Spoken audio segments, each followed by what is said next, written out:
এই মুহূর্তে আমরা দাঁড়িয়ে রয়েছি একদম অবনীন্দ্রনাথ ঠাকুরের বাগান বাড়ির রাস্তার যাওয়ার যেই গেটটার সামনে।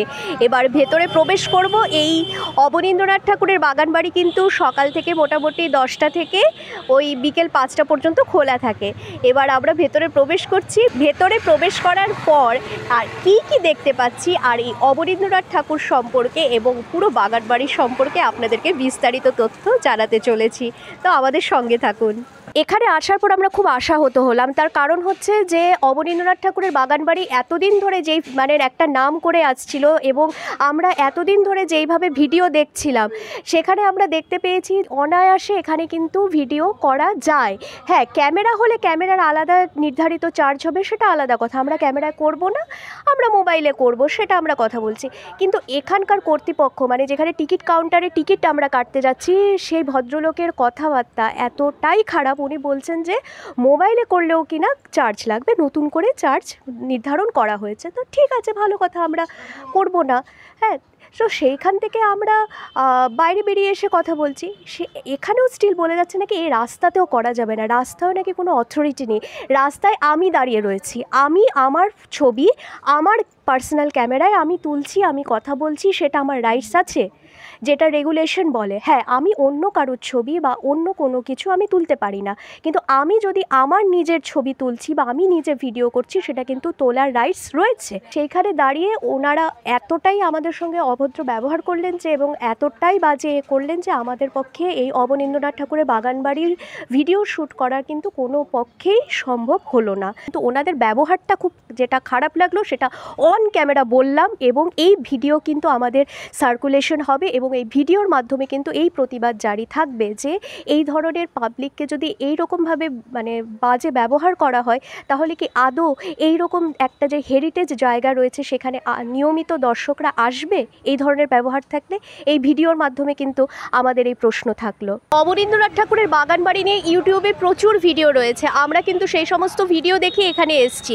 এবার সেই ভিডিওগুলোতে কিন্তু কোথাও মেনশন করা নেই যে এখানে ভিডিও করতে গেলে মোবাইল হোক বা অথবা ক্যামেরা হোক যে একটা নির্ধারিত চার্জ দিতে হবে।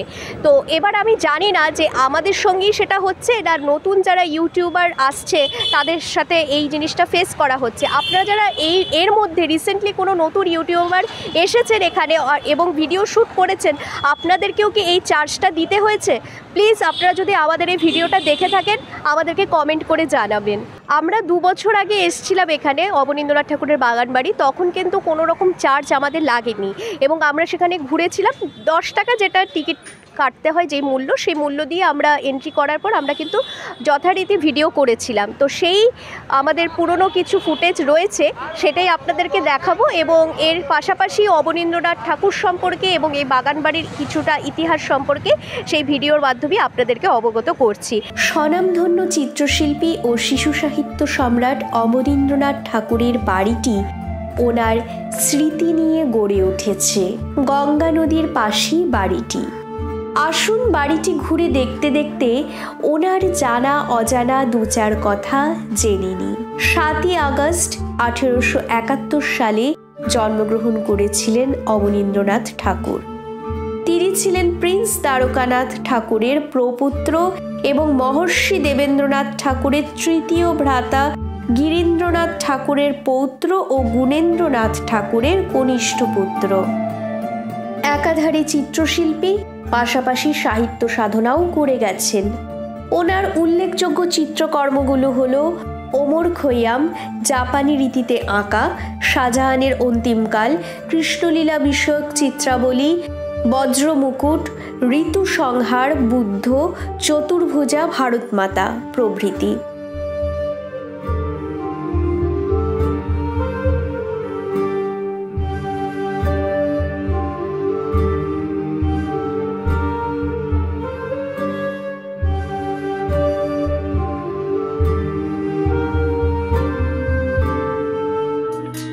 ওনার প্রকাশিত উল্লেখযোগ্য কয়েকটি গ্রন্থ হল শকুন্তলা, ক্ষীরের পুতুল, রাজকাহিনী, বাংলার ব্রত, বুড়ো আংলা প্রভৃতি। 1941 সাল থেকে 1945 সাল পর্যন্ত শান্তিনিকেতনে বিশ্বভারতীর আচার্য রূপে দায়িত্ব পালন করেছিলেন। গঙ্গা তীরের পাশে অপূর্ব প্রকৃতির কোলে আবিষ্ট অবনীন্দ্রনাথ ঠাকুরের বাড়িটি। আরেকটা কথা আপনাদেরকে জানাতে চাই, টিকিট কাউন্টারে যিনি আছেন ওনার ব্যবহার প্রচণ্ড রকম বাজে এবং রুড। মানে শুধু আমাদের সঙ্গে না, আমাদের পাশাপাশি আরও যারা টিকিট কাটতে আসছে তাদের সঙ্গেও কিন্তু সেই রকম ব্যবহারই করছে।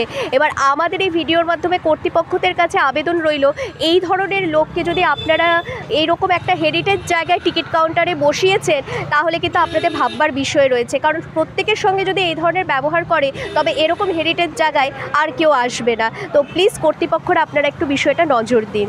আরেকটা বিষয় হচ্ছে, খুব প্রচণ্ড বাজে টোন দিয়ে কথা বলছে আপনারা কামাবেন আমরা কামাবো না, এবারে এই ধরনের ল্যাঙ্গুয়েজ, মানে আমারও বলতে গেলে মুখে আটকাচ্ছে, কিন্তু উনি যথারীতি বলে যাচ্ছে। আমাদের ভদ্রতা, উনি যখন ওই কথাগুলো বলছিলেন আমরা কিন্তু সেই সময় ক্যামেরা অন করিনি। অন্য অনেক কেউ হলে কিন্তু ক্যামেরা অন করে দিত, আমরা কিন্তু ক্যামেরা অন করিনি।